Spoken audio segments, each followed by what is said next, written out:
Hello, everybody, and welcome back to our workshop, which was initially, in our dreams. We wanted to have today with here in this workshop Alexei and Paul from Belgium, because they are both very good experts in the field of restorative justice, but these are difficult times, different times, and what happened is that Paul and Alexei both actually fell ill, and so I will be your facilitator for this workshop today. And my name is Kelly, and I work for the Estonian Human Rights Centre, and it's not some sort of accident that I'm here. I have some experience in the field of restorative justice. I'm not a practitioner, but we have just recently concluded 2 handbooks on restorative justice, and I've been the editor of those handbooks. So I know a bit of theory behind restorative justice and its models and practices. So what I can do, since I'm not a practitioner, I would like to invite you with me to a journey where we think about crime a bit differently than we have done it maybe previously during our conferences and maybe even during the times when we were brought up. So I don't know, maybe some of you are very, very young and you don't remember the Soviet times. Good for you. But if you do, there was one concrete way how we saw crime and punishment then. So unfortunately, as you can see, the online environment is challenging, and it is not that maybe interactive, or I'm just a slow learner and do not know all the features and possibilities yet, so I can't ask and get a quick feedback how much you already know about restorative justice and its principles.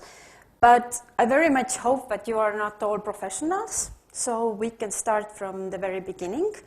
And I will try this thing now and share my screen with you. And we will go to this many times used environment called menti.com. Maybe you know the environment already.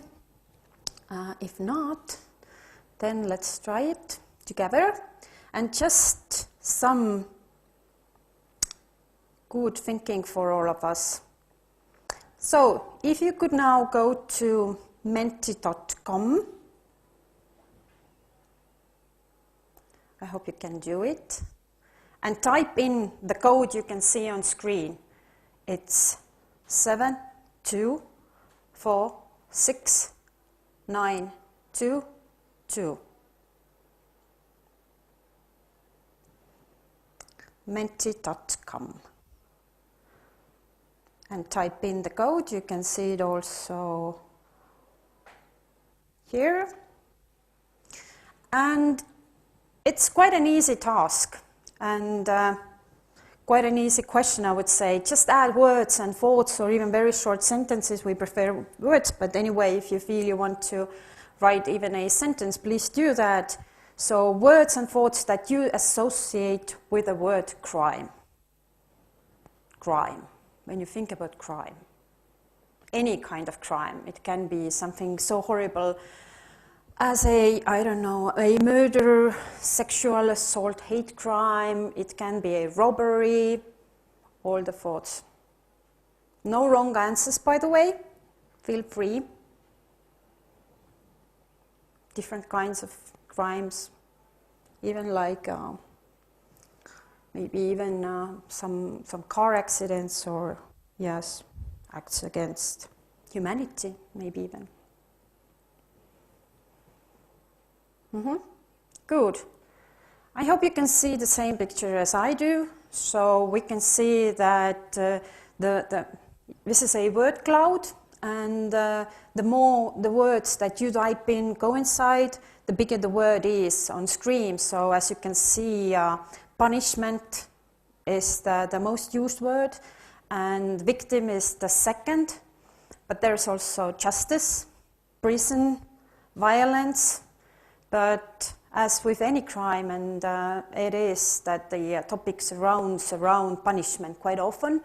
And there is a new competitor in the race called justice.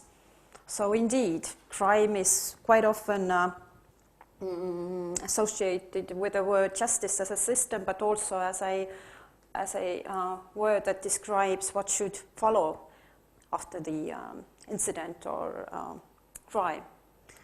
So, good. Well, so I think we are more or less finished. I just also write down the main words that we had. These punishment, justice, victim, but also I would say prison and violence, right? Prison and violence. But of course I would say that since jail and prison are quite, they have the same meaning actually, maybe the prison is even also in the same level as punishment and justice, or at least as victim. So the next question actually has 4 questions. So you have some time to think about it. Again, it's a bit trickier. So you have to use your scales. There are 4 statements, and you have to think how much you agree or disagree with these 4 statements. So first one is that prisons or jails can change hate crime offenders or those people who commit hate crimes. The second one is that punishment is important. So if you feel that punishment is important, use that you strongly agree. And there's also a question about current criminal justice system, and you can of course think about it in your own country, in the framework of your own country. So I think it makes more sense. But if you feel that you want to do it in a broader way, that's totally fine again. So as you can see, strongly disagree is 1 and strongly agree is 5. So we'll see how it goes.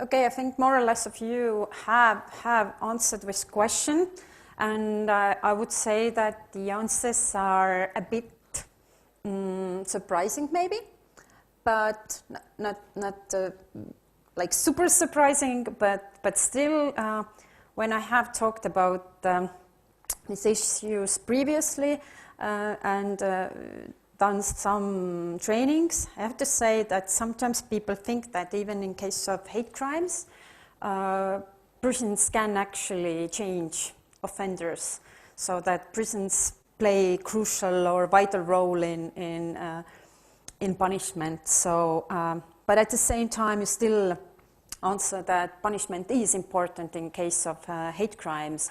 So it seems that we have many professionals in this workshop who actually know that that prisons are not the only solutions or the only ways to really have this sort of punishment that is part of aftermath of any crime. And I can see that you do not favor current criminal system in your countries. So at least when it comes to harm done by hate crime offender. So, and also the last question was about stereotypes and prejudice. So you also agree that punishment is not maybe the best option for that.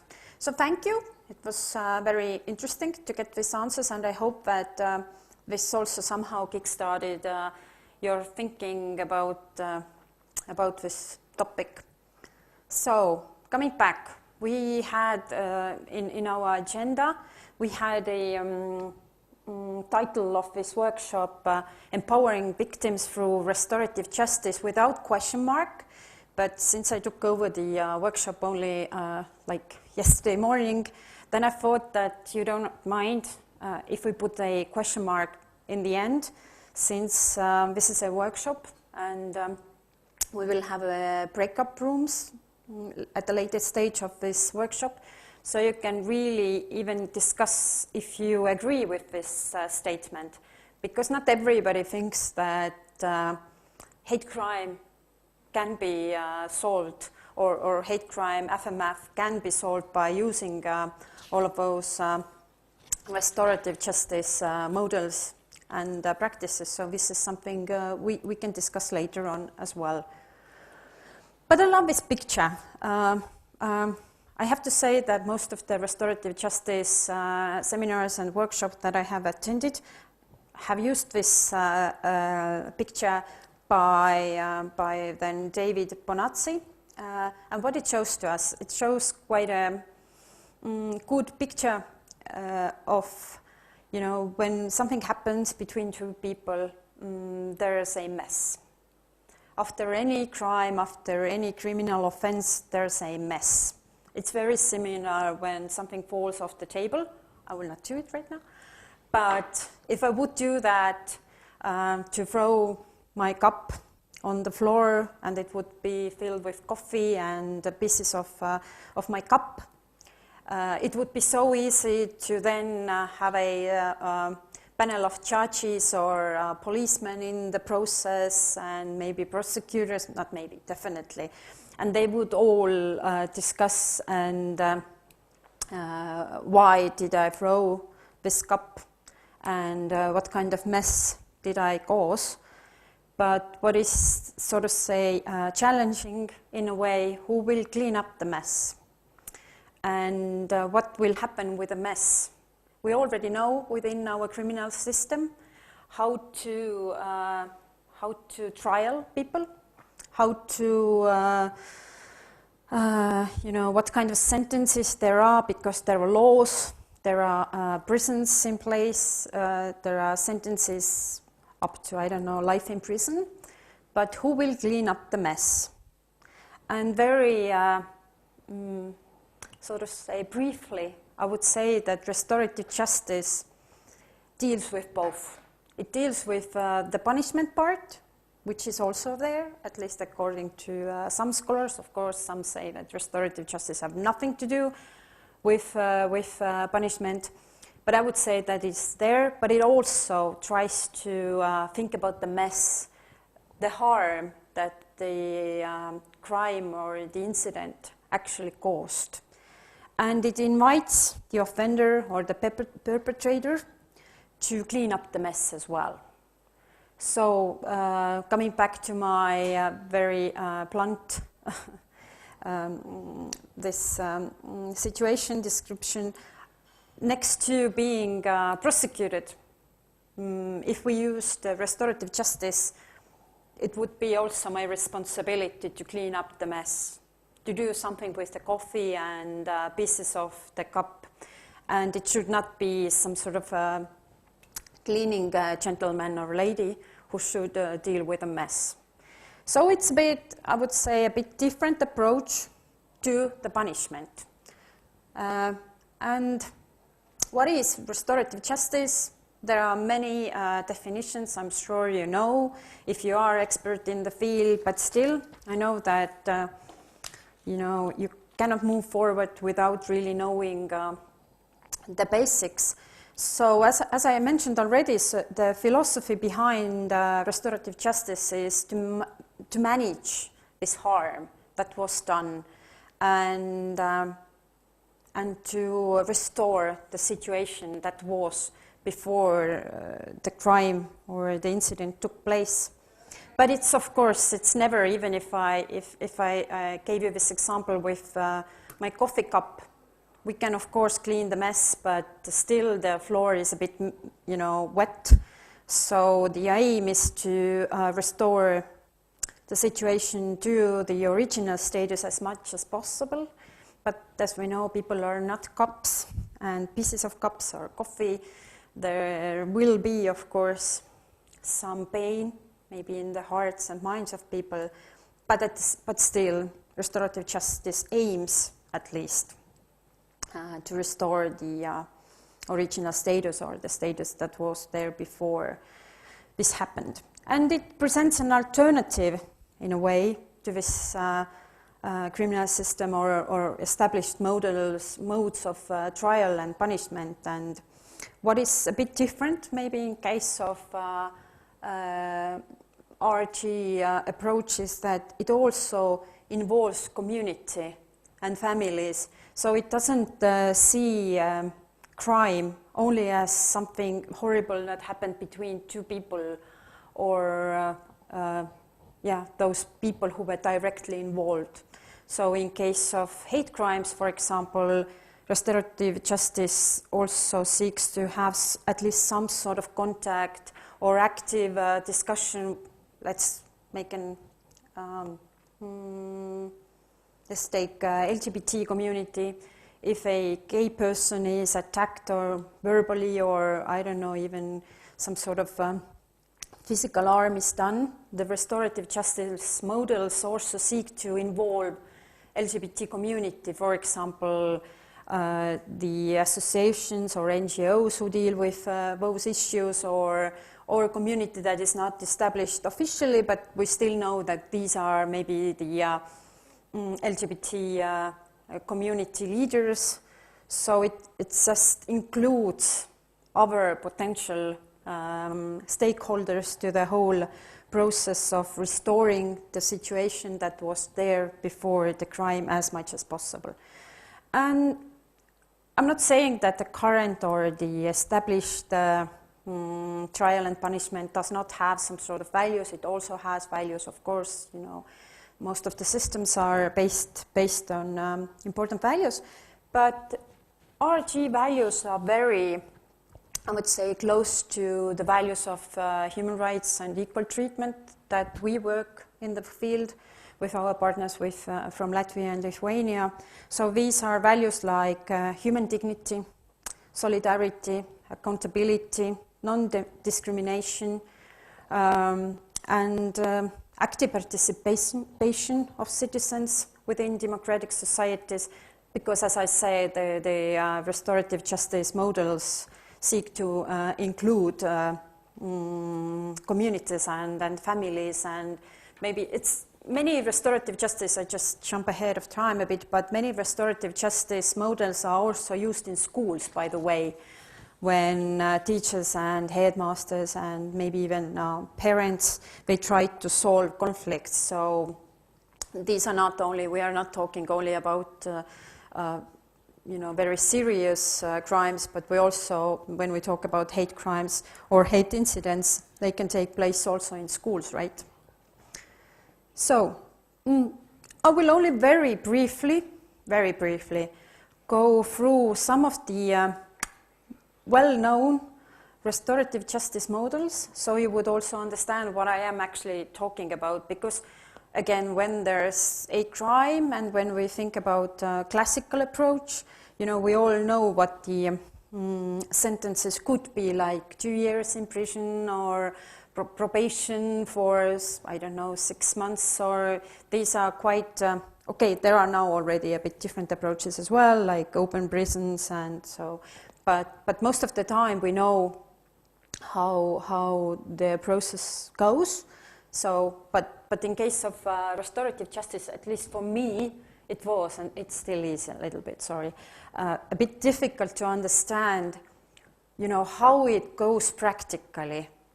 So, okay, the ideology behind that is that we want to involve different people, we want to discuss, we want to find some sort of peace, reconciliation, but how do we actually do it? So, because if a person is in prison, it's just so clear. It's like the end, and the person is in prison. But in case of restorative justice, I would say that, it's a lot of talking. It's a lot of talking where different people who are involved actually talk. And then there are some methods how they can do it in a concise and maybe facilitated way. And the most so to say, common and used method within the RG scope is victim-offender mediation. Mediation is not always, it doesn't always mean that it is, restorative in its nature. If victim-offender mediation is something that is forced on, or there's no open dialogue, then we can say that this is, like a regular mediation that is also used more and more within the criminal system. But in order to meet the principles of restorative justice, it must be there must be consent from both sides, and the offender and the victim, they both really have to agree on the mediation, and they both really have to feel that this is their free will. This is not only because, after the mediation the sentence will be shorter, or it is just the state's way to save money because the sentences maybe in a prison or somewhere is a bit shorter. So it must be very inclusive with a consent, as I said. And it usually, or most of the time, it has this impartial third party involved in the process called a mediator. And it can be done in direct and indirect way. So meaning that direct mediation is face-to-face meeting with this trained mediator. And if the mediator knows RG approach, she or he also knows how to do it in a very inclusive way. But it doesn't have to be only face-to-face, it also can be indirect, meaning that mediator is a person, let's say, so go-between, a shuttle to enable this communication between those two parties. And just as a remark, and sometimes serious and violent crimes are excluded, so it's not that you can always use this mediation or face-to-face mediation. So it depends on the state legislation how much and what can be done within the scope of this victim-offender mediation. I will also send you the slides if you care, if you think it's useful. But pretty much the mediation part is understood for many because it has been part of the criminal system for decades already. And then there's a model called conferencing. There are two types of it: family group conferencing and community conferencing.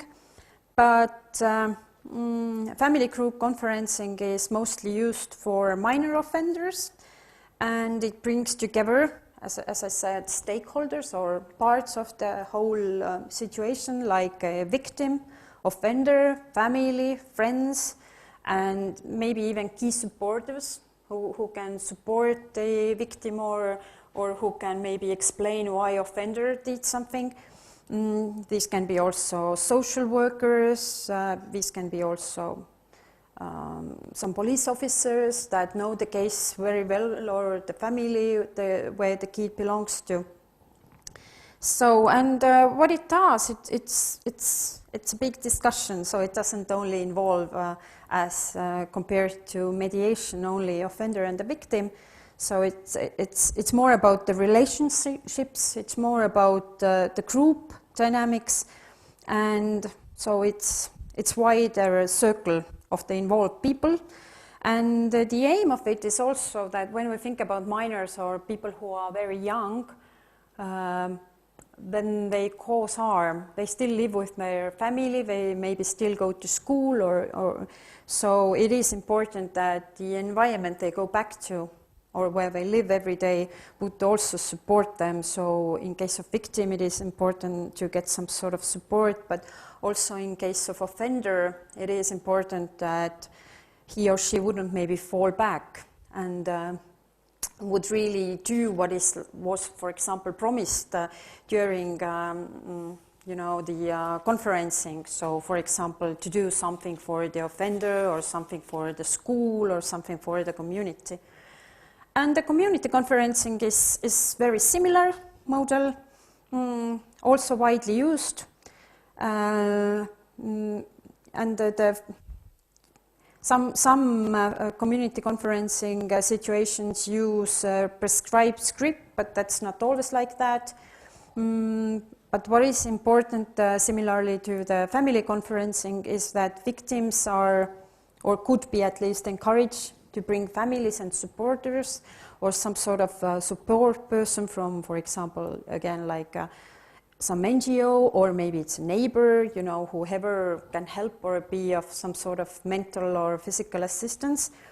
There may be timeout moments for considerations, so a victim can take some time out to think and discuss how the process should continue with support persons, for example, private time, and but the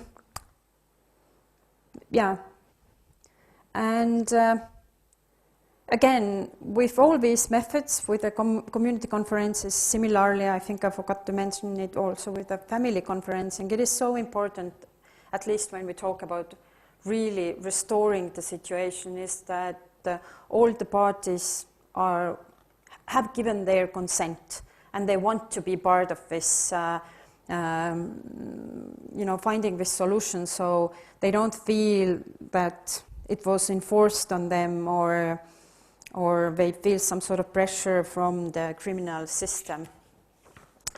There's also a method or a model called circles. It is, again, very similar to what I have said already, meaning that it involves different stakeholders, it involves community, it involves victims, offenders, their families. But what is a bit different is that this model, circles, it uses a talking piece. It can be whatever, a ball, a pillow, a piece of paper, whatever. So to manage the communication as it passes around the circle, so people can sit in the circle literally. I think it's okay to sit in a square as well, but it means that everybody can see each other and hear each other and concentrate what others have to say. So, and it's also very important that it doesn't have some sort of script or very some sort of restricted box. So everybody has a time to speak as much as they please. This process in the circle should be uninterrupted. And as it says, there is practical evidence that the circle could be implemented in cases of intercommunal conflict and hate crime. So it has been used in cases of hate crime a lot.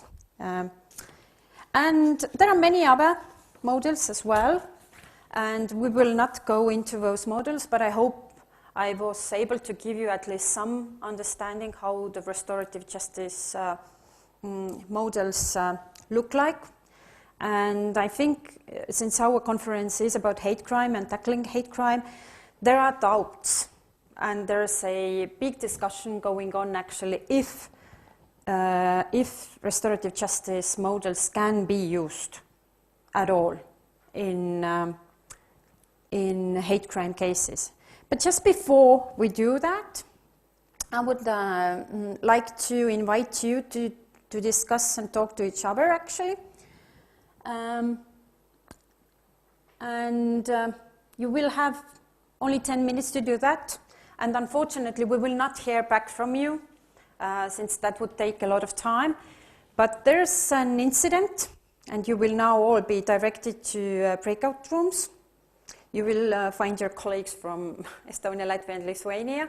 You are all divided by chance, let's say so, by computer. So there's, I hope you can all see, there was an incident. It's a real life incident, and you can also see how it was handled by professionals. But you can now discuss how would you solve it from the perspective of restorative justice. Maybe you know it before already, restorative justice principles, but if you didn't, I hope I have given you some sort of overview. So a 16-year-old boy uses really racist language towards a teacher of East African background. And he also encourages other students to say similar things to the teacher. So this is basically incitement to hatred. The teacher and other children complain to the head teacher. The boy even admits what he said. The head teacher immediately puts the boy on fixed term exclusion, so boy stays out of the school. The teacher also contacted the teacher union, who advises to seek police advice. But the police, who is dealing with the case, because it is hate speech, it is incitement to hatred, proposes a restorative approach. All the parties involved are asked if they are ready to participate, do they give consent, and they all agree. The boy who spread hatred and teachers and everybody else involved. So you have 10 minutes to discuss how would you, in the light of RG, solve this. What would you do? What would follow? We are all ready to be part of RG. How? What? Good luck and be active. Okay, we don't have much time left, but you know, it's very difficult with these online workshops. You never know if the discussion was actually active or not, and did it happen or not. But I hope you managed to share at least some thoughts. And actually, I happened to be in a very interesting breakout room where Ingrid from Estonia and there was also some other very nice lady from, not from Estonia, Latvia or Lithuania, who said that she has many doubts about RG being used in the context of hate crimes at all. So that was in a way a good remark. But also Ingrid from Estonia, why I mentioned her, said that as she passed some trainings on the similar topic, is that there are some compulsory, so to say, or suggested questions that a mediator or somebody who is facilitating the process should definitely ask from the offender. So as I said, there are many methods and many things that are being used around Europe and in other countries. And if you want to learn actually more about these questions and methods, then we are now finalizing with the handbook on restorative justice and how it can be used in the context of hate crimes. So I hope that all the questions that were unanswered during this workshop you can find from there, or at least some information. So, because time is limited, I'm already feel like some sort of parrot, but there's a solution, or how this school dealt with the situation, and I hope you can see it and read it if you have a really in-depth interest in the solution. You can read through it very in detailed way, but I just very briefly summarize it. Is that so this school found this nice room. It's also very important when where it takes place. Nice quiet area where everybody felt in a way secured and private. And the facilitator was the person who led the process. She introduced the purpose of the meeting. Then in turn all the parts had time to discuss or reflect and say what really happened and how this situation affected them. And also the mother was involved, and restorative justice is always about impact in a way and changing the minds and hearts of offender community, everybody involved. And the moment of maximum impact on the boy was when the mother turned to her son and said, "I have to go back to work and tell my workmates my son has used racist language. You know that most of them are from Pakistan. How will they feel about me?" So this is one way how to also make this process a bit more personal. Nobody designed it, nobody scripted it, but there was this personal story behind all of that. And the outcome is quite nice from the process. The boy really makes a sincere apology. And he also explains that he really did not know how much these words could hurt, because I think he never thought about it. But the restorative process, or what happened in that room, somehow made him think about the harm he did. And the boy then offers after school to work for the teacher doing display work in the classroom, and he really does that. So this is not a made-up story. He really commits himself to that. And yeah, I think there are some other outcomes as well, but I think, and the boy never uses racist language again in school. So I think very important what comes from here is that the offender really understood what happened and what kind of harm he did. And you know, sometimes it really is so that offenders are not, even we as normal people, we sometimes do not really understand what our words can do to other people. But coming very shortly back to doubts, that was also very important, because we also asked if restorative justice can be applied at all and what kind of effect does it have on victims, is that, of course, the doubts are mostly about further upset. It's about causing more harm than doing good. And this is very important discussion, but it can be solved, at least according to some scholars, by very good facilitation, by very good moderators or people who carry out these circles and stuff, that they would really facilitate the whole process in a way that it wouldn't cause further harm. For example, that the offender still, you know, uses racist language or homophobic language. So this is really, really important. Without proper facilitation, it really can, the stereotypes can come out again, the biases, the prejudice, and that is, I think, the biggest moment of thought, if it can be used at all. But at the same time, it seems, we have to understand that hate crime is a special type of crime, as it was said already, and it really may cause even like mental health issues. So it's also important to bear in mind that it can touch upon people's identity, it can trigger some really inner doubts about your own identity. So again, doing more harm than really good. But at the same time, my last point, I know we have to go, is that there have been several surveys and focus groups among victims. And the discussion says, I also show you the slide, you will get the slides later as well, but I think it is quite an interesting thing, is that actually a survey carried out as part of the LGBT project, LGBT people and victims actually said that they think that this can help, that restorative justice can be a good way.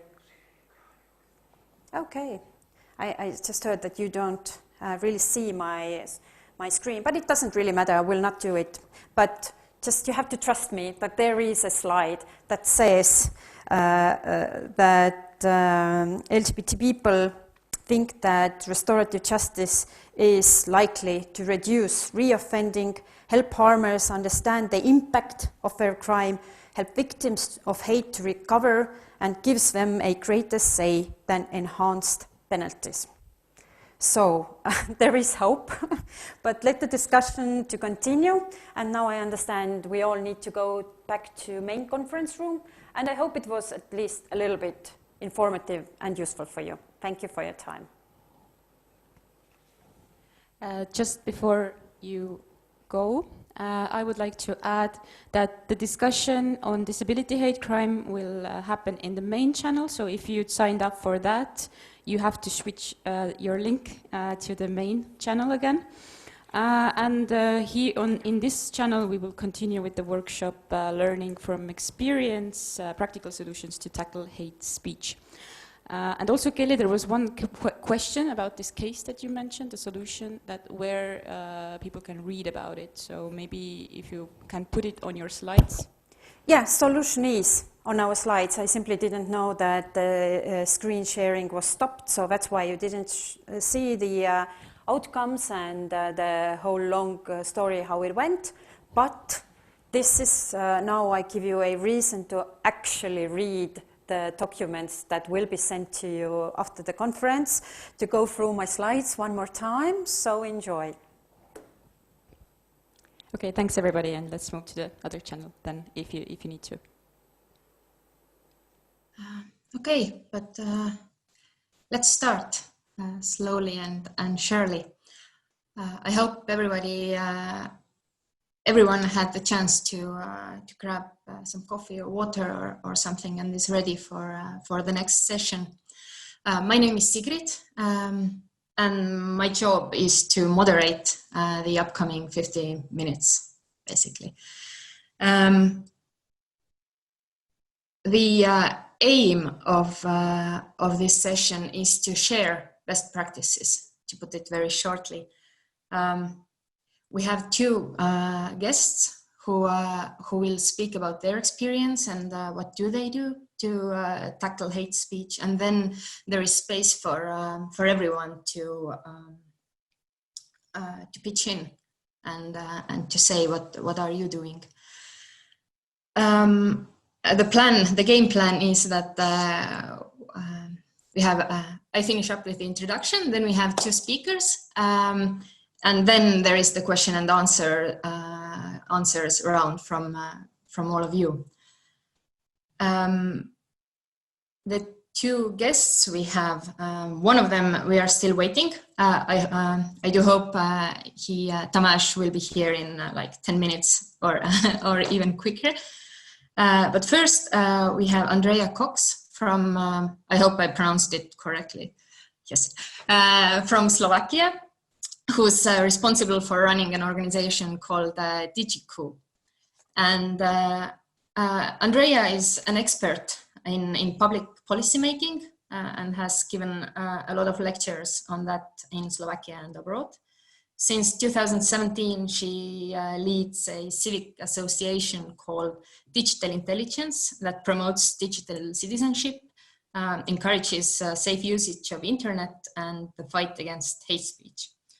And she's also a member of the Slovak Interministerial Committee on Prevention and Elimination of xenophobia, racism, anti-Semitism, and other forms of intolerance. And on top of that, she's at the moment writing a book on how to deal with digital world and how to navigate it as a parent.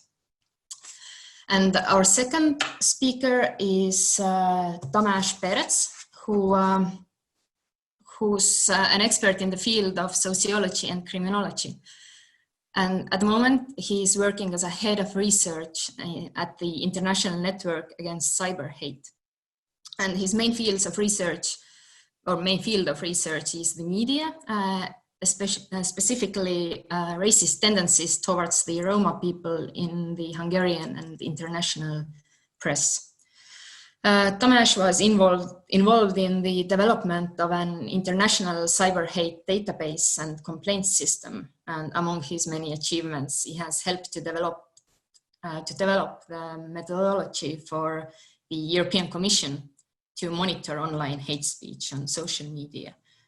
And well, basically, he has co-wrote most of the reports in the past 4 years that the International Network Against Cyber Hate has produced, has produced. And he has also researched terrorism and has written 2 books on the most active and dangerous terrorist outfits in the world. So I'm very excited to hear what Andrea and Tomasz have to say, and the experiences they share. So I don't know, Lina, do we have Tomasz here? No, probably not. But maybe Andrea can then already start and take your time. The stage is all yours. Okay, thank you very much. I have actually texted Tomasz in between to let him know, sometimes we live in Central European time, we take it for granted that everything evolves around our time, so that he's not waiting for 2 o'clock. Okay. Thank you very much. I'm so happy I have a chance to at least e-meet you. Perhaps there'll be a time when we meet in person. You can actually, so I'm sitting in my home office. I'm working from here, and in the back you can actually see a bit of my face mask, because my daughter's ill, so I'm wearing actually a face mask even in the house. So these are the times that we live in, and perhaps a few years ago, or X number of years ago, we didn't even think that the hate speech would be as prevalent as it is now. We're learning with the new experiences every day, as we are with COVID-19 situation. So I have a few minutes to tell you actually what we're doing. Yes, we are practitioners. Yes, we do have a memorandum of cooperation signed with the anti-extremist unit of the Slovak police. But now I would like to tell you more about what we are doing, and hopefully what might work sometimes in the future. I'll actually tell you something about a very interesting project that's your organization, I mean your center and us are doing together in cooperation with our Romanian partner Active Watch, and also with our Polish partner Nigdy Viața, and a organization from Spain. Officially, it's called Opcode for Hate-Free Communication. And yes, we do monitor internet every day for hate speech. But we have found out that even though we want to work with illegal hate speech, recently it's been more and more difficult to work with explicit illegal hate speech. There are nuances, the contextualization is extremely present, and this is actually also one of the criteria that the police takes into account. So we do analysis of the current trends. Also, we had a look how COVID-19 influenced hate speech online, but also how it influenced the narratives and conspiracy theories online. Let me now tell you about one big part of the project that actually I now call you, into discussion. I would like to hear your opinions, what you think about it. Actually, tomorrow we're kicking off a big event online, a hackathon.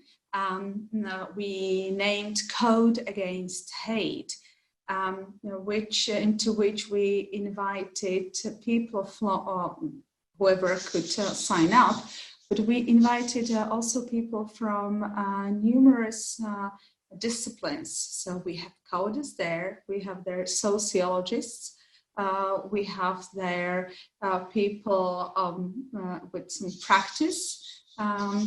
We have there even like managerial leaders in there, and our aim during the hackathon is to actually find out if or how we can moderate or reduce hate speech online, without infringing on the right to freedom of speech. This is a very important part, without infringing on the right to freedom of speech. We saw from the very beginning, when we communicated the event to the wide public, that censorship was an extremely sensitive part of it. People are afraid the moment we start to moderate content online, they think that we're going to censor it.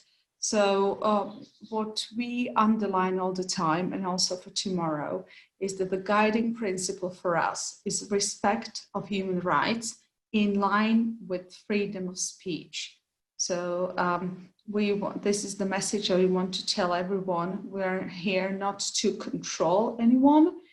On the other hand, to give people a chance to control their online presence.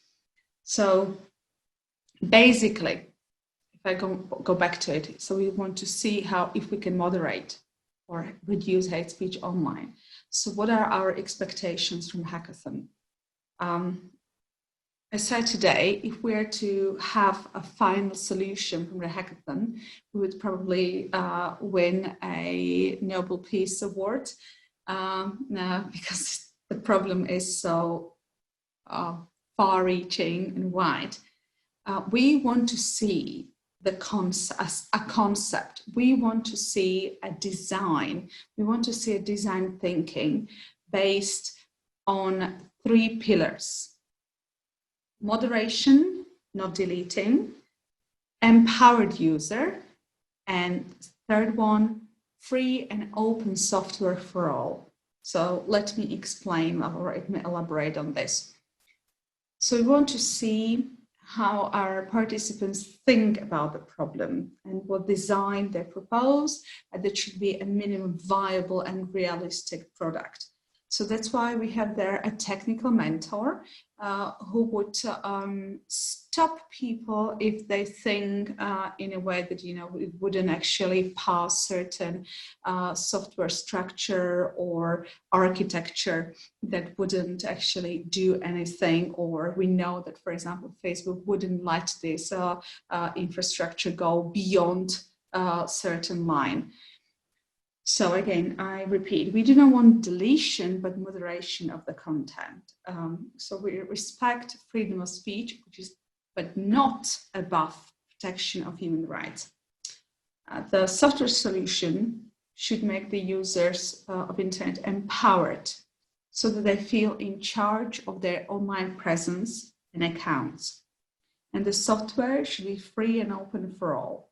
Anyone should have the right to reproduce, modify, or make derivative works based upon this minimal viable product or its content and distribute it.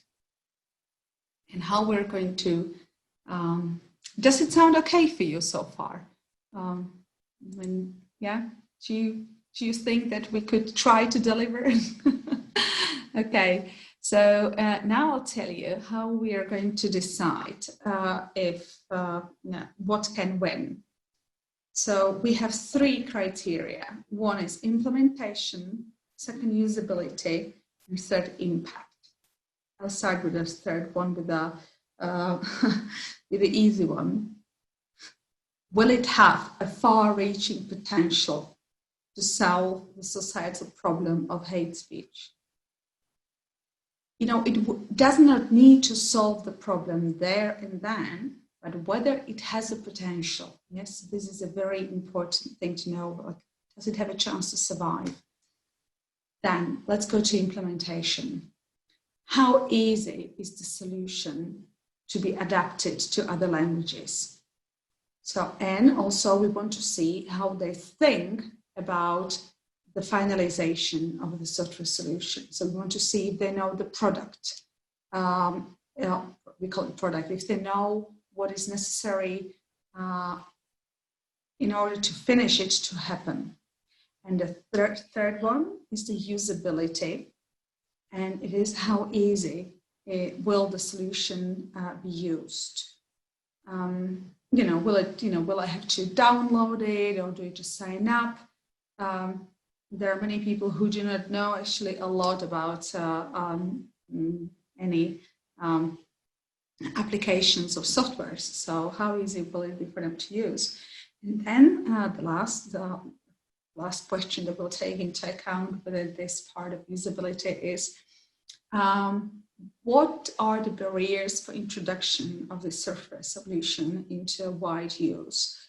So for example, we need to think how we're going to persuade wide public to use this software. Yeah, will people be okay that they have it on their computer or phone? So will they be sure that we respect GDPR, that it doesn't store any unnecessary data or doesn't collect any data?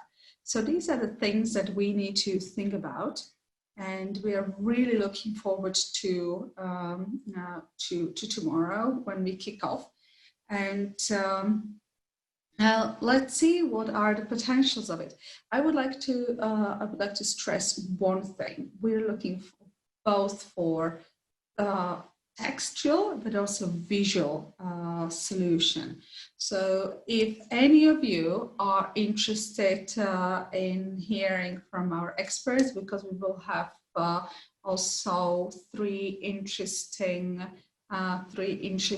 speakers throughout the weekend. On Friday, we have a workshop with Facebook on ethics of artificial intelligence, because this is what we believe that it would be. It would one day, it would turn into an artificial intelligence, will feed the data, and then hopefully it will take over our intelligence. And of course, there are some guiding principles that any AI must follow, the guiding ethical principles. So we'll have on Friday, we'll have a workshop with Facebook on this. On Saturday, we have a workshop on crypto security.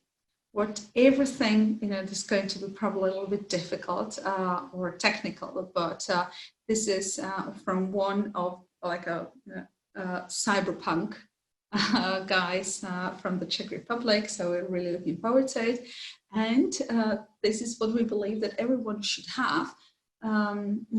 Will be a 30-minute workshop on leadership, because we believe that people who think about societal problems should be leaders, and they would like to know about how to lead themselves and their little teams that they will work in together.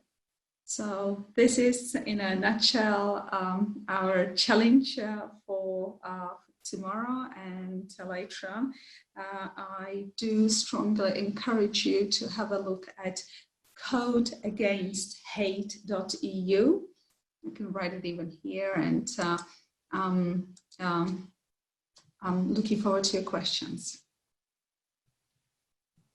Mm-hmm. Thank you. So everyone, in some time, you can all share your experiences on I forgot the word, hackathons, and yes, because Estonia is really known for your hackathons, so we're really looking forward to it. Yeah, we'll have a discussion on that, and everybody just got plans for a weekend now with sessions you're going to have. But we have Tomasz here also, who has joined our ranks. So I introduced you a little, and now the floor is yours to talk about your practices and experiences. Yes, thank you. Can you hear me? I can. Okay, great. Everybody can hear me then. Sorry for being late. Yeah, I completely forgot about the time difference between our countries. It just skipped my mind. So I thought I still had an hour to join. I'm very sorry. But now I'm here. So I would like to say a couple of words about my organization, who I have been working for since January 2016. That's the International Network Against Cyber Hate. We are a network that was established in 2002 by Magenta Foundation in the Netherlands and Jugendschutz.net in Germany. And the main goal of this organization in the beginning was to monitor online hate speech and try to get hateful content removed from the internet. In the beginning, obviously, that wasn't social media, because back then social media didn't really exist. It was mainly websites and forums were the main target of this work. And this work developed into what we have right now, and what we have right now started when I joined INOH, not because of me, but because we launched the research report remove project with 6 or 7 other INOH members. And that project basically aimed to develop common methods of monitoring hate speech online, common methods of defining hate speech online, and to kind of jointly try to pressure social media to get hate speech removed from their platforms and from other platforms. During this project, we developed common definitions, common methods. We published multiple papers on hate speech and on how we imagine policy regarding online hate speech should look like. And one of our biggest outcomes or outputs was a international online complaints handling system and cyber hate database that's still being used by some of our members, and we always try to keep and expanding on its uses and on its users. Actually, Andrea and her organization have been using it for quite some time. And since that project, we also kind of went through multiple changes in how we see this issue and how we try to approach the issue of hate speech that becomes public online. Since social media developed a lot of their own complaints systems and forms and their own methods of removal, we kind of started to move away from only focusing on removal. And we also realized that it's not really a good look in the long run if we always try to act in the public eye as some kind of cyber nannies who keep telling people how to behave online and how to regulate their own speech and what they say. And we realized that we need to have a holistic approach to this whole issue. So monitoring and removal is obviously a part of this. And obviously this is signaled by the fact that we've been involved with the European Commission's monitoring exercises since the very beginning, that is aimed at seeing whether social media companies are adhering to the code of conduct that they signed about the removal of hate speech from their platforms with the EC. And we are still deeply involved with that, but we also started developing several other methods and tools to target hate speech in general and online. So we developed in the past couple of years a counter speech curriculum, or I should say kind of 2 curricula, one of them targeting younger people, 18 to 25, that's our main target audience, and the other is targeting law enforcement officers. And we had a few trainings last year to these target groups, and since then, due to the pandemic, we developed a online training space for these counter speech methods, and we just launched this training space I think 2 weeks ago, and it's been thankfully going fairly well, but obviously I'd like to invite everybody who's interested in counter speech and media literacy to maybe come and join and see for themselves. Since the beginning of 2018, we've been involved with the framework partnership agreement with the European Commission. We've developed these counter speech methods and the trainings within the framework of that agreement. But also, obviously this is not the only thing we've been doing. We published multiple policy papers on how we think that cyber hate should be dealt with. We We published multiple studies on what's going on with online hate speech in general, what we've been doing in the previous years, and also as a main focus of the network, we obviously try to facilitate and encourage discussions and debate, professional discussion between NGOs globally and especially in the EU on this issue, and we try to facilitate cooperation and projects that at least partially target this phenomenon. And that's why we were very happy that that several of our members are running or have been running a very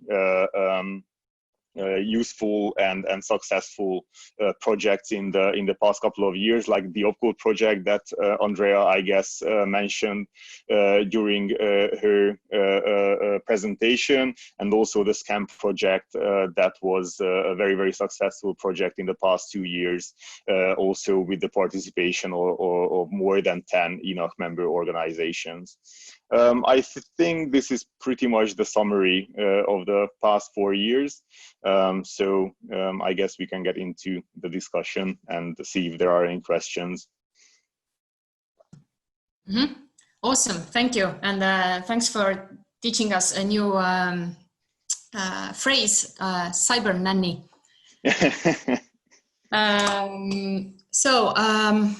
Let's go on with first questions and thoughts on what Andrea and Tomasz said. And after that, we can move on to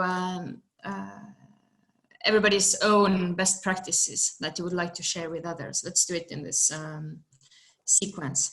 Now, I think if in case we're having like a storm of people wanting to ask, we'll do this raise your hand thing that Zoom allows us to do, or here we have the opportunity. But if not too many people want to speak at once, we can just go smoothly. That if you want to ask something, just unmute your mic and go on.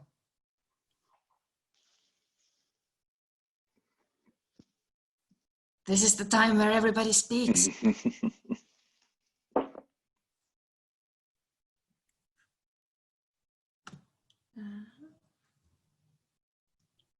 Yes. No. Or maybe Lina, if you see someone raising your hand, then just. Yes. If nobody's asking anything, I would ask one question myself, but I'm hearing an echo, so.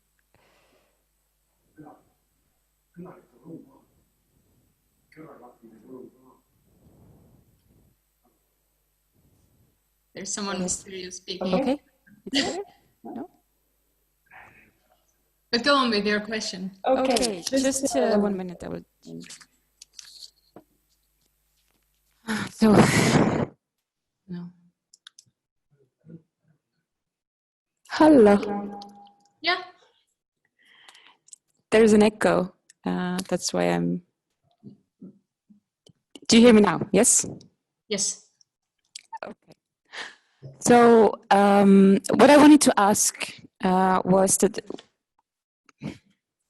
there's still the echo. Yeah, but we can understand you, I think. It's just it's very hard for me to speak when I hear myself. Okay, I will try anyway. There has been the mention of this EU Code of Conduct and cooperation with the IT companies. The latest addition is TikTok, as I understand. But I wanted to ask your opinion whether, I don't know, maybe Tomasz wants to start, because you mentioned it as well. How efficient do you actually see that this cooperation is? Because I have heard some critique from the NGOs that are working together with the Commission, one of which is us, Estonian Human Rights Centre as well. So I have been attending these events myself as well. So I wanted to ask your opinion and from your experience, how do you view this cooperation? Is it really beneficial and does it work? Yes, thank you. I do think that it's a kind of a mixed bag, but I also think that it is definitely on the useful side. We do have some criticism towards the methodology and the close contact between the EC and the companies, for sure. And we worked very, very hard, especially in the first 2.5 years of these exercises, to kind of try and distance the exercises, you know, a little bit more from social media companies. But obviously, you know, a complete distancing is pretty much impossible, because we also kind of have to work with them in this matter, and the EC especially has to do that. So there's a political side to all this, naturally. But on the other hand, I do think that it has been a force for good, and I think that it has forced the companies to switch their methods and to become a little bit better, especially Facebook. And I don't really think that that's only thanks to the exercises, because I do think that Facebook has become the best in the removal of hate speech because of other pressures too, not just the exercise. But in general, I think it has put a pressure on these companies. What has to be stressed here is that what's an even better tool, I think, in my opinion, is the shadow monitoring exercises that we started in the past 1.5 years with the SCAM project and some other participants from the network. Because those provided kind of a counter measure to the official ones, and they did produce some outcomes that were a little bit or a lot different to the official ones. And actually, finally, it seems that the Commission is also listening, and they are actually will be willing from next year to fund these shadow exercises too, besides the official ones. The shadow exercises basically the one and only almost the only one main difference between the real ones, the official ones, and the shadow ones is that we don't really talk to social media, and we don't really announce when these exercises will be happening. So they can realize maybe after a while that something is going on, but they cannot really prepare themselves for it, and they cannot really prepare their moderators for it in the previous 1 or 2 weeks, coming up to the exercise. And that's why I think they are a bit more representative probably than the real ones. But I think if you take a look at the outcomes of the shadow monitoring and the official ones, and you kind of go down in the middle between the two, that's where kind of the truth lies most likely. And I do think that in the long run, this is definitely a tool that we should keep in our bags, and obviously try to look for other tools to go further than this. If I can also respond to this, I was meanwhile I was looking at the numbers that we have, because we also joined the shadow monitoring, and as I mentioned previously, we have there the countries Estonia, Slovakia, Poland, Spain, Romania. And what's interesting is that during the official monitoring exercise, the numbers are more or less equal. However, we have to take into account that it is up to each organization to report certain kind of hate. So what we feel, for example, we in Slovakia, we mostly find hatred towards refugees, or migrants or Roma community. In the past, it was a lot of anti-Semitism, while other organizations that, for example, work with LGBT agenda have a totally different kind of hate report. So it is a little bit different. But when we come, and here the number of removal is approximately the same. Yeah, it doesn't vary that much. But when we come to the shadow monitoring exercise, the numbers vary. You know, sometimes they drop by 10%, and that's a lot if it drops by 10%, but sometimes it's by 20%. So these exercises definitely make sense, and I would just like to underline Tamasz's words about we pushed Facebook a lot. They definitely, if you see the numbers, how they started taking this into account from the first monitoring exercise when they reached something like 46% of removal, now up to some 88 or 89%, that's a lot. But it is also, these monitoring exercises are also like a mirror for us to see what the real problem of social media is. So it's not the explicitness of the hate, it's the hidden messages. For example, we were particularly called to look for or check on YouTube, and it was extremely difficult for us to do so because first of all, you really don't have time to listen to hours and hours of political speeches where they mostly are, or then go through comments and see whether the social network deleted the comment. So this is these monitoring exercises are a good tool to push the social networks to create better reporting tools and better tools for communication with the reporter or with users.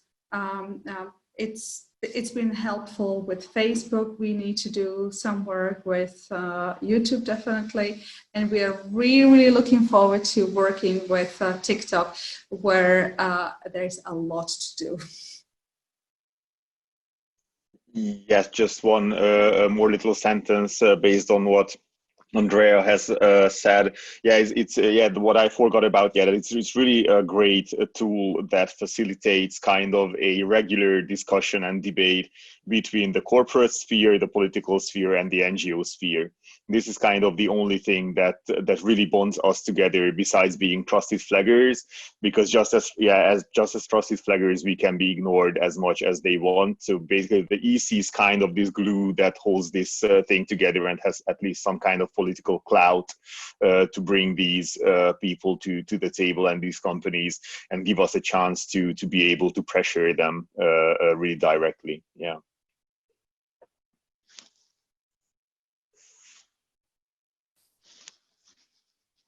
Mm-hmm. Thank you. Lina, you wanted to say something? No? Okay. Does anybody else want to say something? It can be a question, or maybe you have some other practices you think really work and you're willing to share with us. Yes, I mean, I guess, combating hate speech, as I said in my introductory little presentation, is definitely a social phenomenon that needs to be addressed from several different points. And I don't know whether it's the best tool or whether it's something that's very special or something like that. It's definitely not the silver bullet, for sure. There's no such thing when it comes to online hate speech. But in general, I think trainings that aim to teach people how to consume media and how to be armored against this barrage of very specifically tailored news, that tries to tries to sway them in certain ways, and to teach them how to have civilized online debates instead of shouting matches that usually happen within comment sections of news sites or social media. I think those can be great tools in the fight against hate speech, because I do think that most of hate speech, what we see online, is not really coming from dogmatic Nazi people. The whole internet is not stormfront.com, obviously. So it's more people airing their grievances and their frustrations, and other issues like that. And also the fact that these platforms are not really built for civilized debate in general, and the loudest people usually win out, and the loudest people are usually the ones who have the most negative or most positive opinions about stuff. So basically the average opinion and the civilized voice kind of gets pushed back because of these issues. And that's why I think it's very important, even though it sounds kind of ridiculous, because I think just like 20 or 10 or 20 years ago, people would have said that, are you crazy? Why would we need lessons on how to debate each other and stuff like that? Everybody kind of knows that, but and most people actually do offline, but it's kind of like when you go on the internet, it's like becoming a car driver, in the traffic jam, and you keep just shouting at people because you can, and it's a lot safer than in real life. So I really do think that these trainings are very, very useful, and thankfully there's a lot to choose from nowadays, not just ours, but facing all the facts from Seiji. That's a very, very good training. Lovestorm are doing trainings in Germany, and these are just our members. And I guess there's a lot of other very, very similar trainings out there by great NGOs all over the world that try to aim take an aim at this issue. So this is the one that I would like to add for sure, because that's the one where we can really connect with the actual public, and not just within the NGO sphere or among ourselves, kind of like a study or a report or something like that. Mm-hmm. I have one question on these trainings and the counter speech curriculum. You said that it's aimed at young people aged 18 to 25, right? Which seems like a difficult age group to catch, in a sense that they are not in the school system, they are not herded by their teachers on some kind of platforms. Like, how do you how do you catch these people? How do you get them? Yeah, it's definitely not easy, for sure. I mean, we kind of chose this age group because we didn't want to get into the issue of trying to produce curriculum, that's consumable by minors, basically, because that's always an issue. You have to build in more protection, and you have to be much more mindful about about what you are doing when you are dealing with minors and you are training or teaching minors. And also we felt maybe a little bit uncomfortable because we are not experts in this field. I mean, teaching as a field, to try to drag younger people, like 16, 15-year-old people, into a world that can be actually dangerous, for sure. Counter speech, if somebody does it very, very seriously online, can be dangerous for sure. So you really have to keep that in mind, definitely. So that's why that's one reason why we didn't go below 18. On the other hand, we wanted to keep it within the young age group, is because we do feel that they are much more social media savvy, they are much more internet savvy, they are already a lot less prone to be sucked in by fake news in general than older generations, and they definitely use it much more widely than older generations. So we want to train people in these things who will be definitely going out there and using these platforms, and then maybe can do counter speech. But catching them, I mean, right now with the online training platform, we have literally no way of checking who are the people who are registering. We do say on our website that, you know, by registering, you are telling us that you are above 18. But other than that, we cannot really check anybody's age for sure. Last year, when we were doing offline trainings, then we really tried to contact organizations who were able to organize people in that age group, basically, which wasn't very easy for sure. So I really cannot like give you a method of like how to catch these people in general. It's not easy. I can say that that the online platform so far has been a lot more registrations than we had hoped for sure, but I don't really know how many people will actually finish it, because that's another thing with online trainings, obviously, and I really cannot say how old most of the people are who register. May I perhaps say something about working with youth, because we do work with underage. And it's because it's proven that the prevention works best if kids are taught about a certain phenomena before they're exposed to it. So we work with age group from 10-11 to 14 approximately.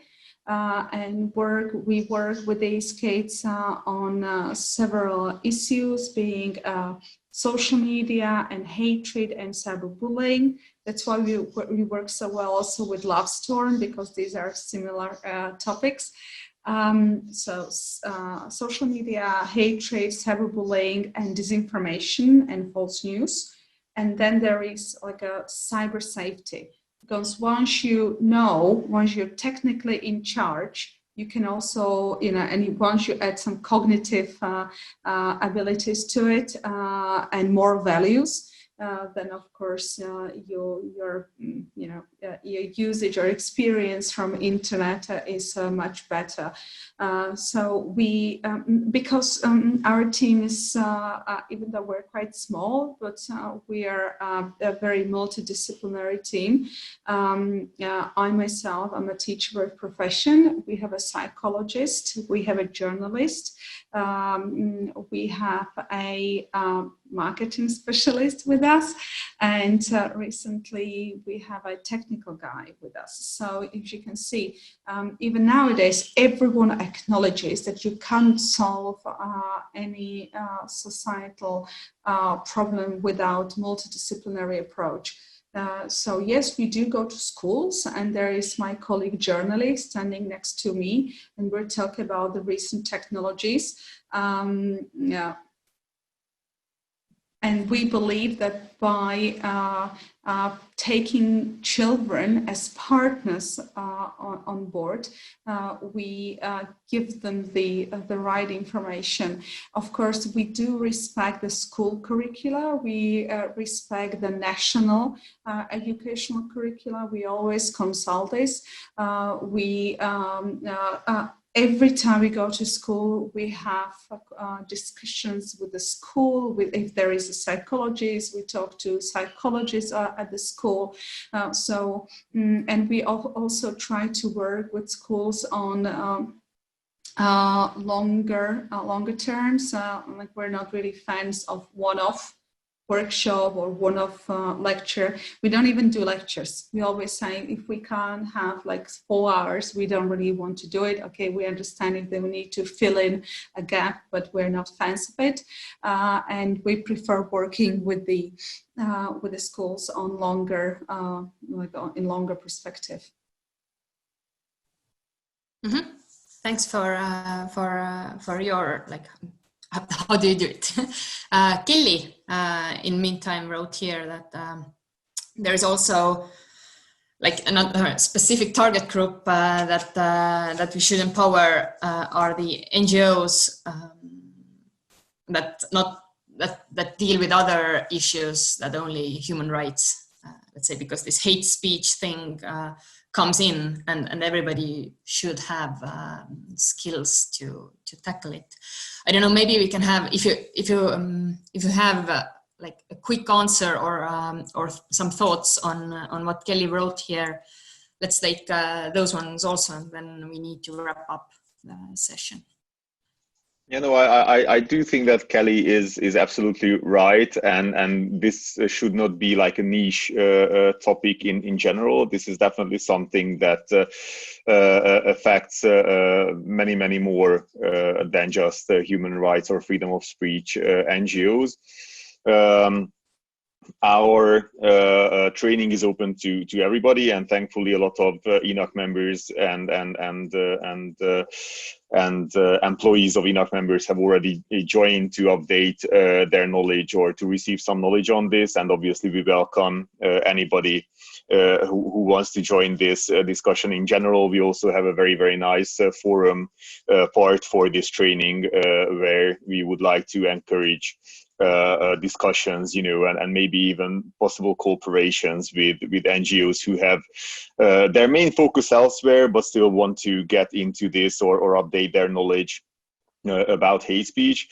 So yeah, that's, I guess, the only thing that I can add to that. Mm-hmm. Thanks. I just want to say that's absolutely necessary, and it just it saddens me to say that when there is a fantastic NGO helping migrants or refugees with settling in the country and trying to bring a better life for them, and also making them an asset for the new country.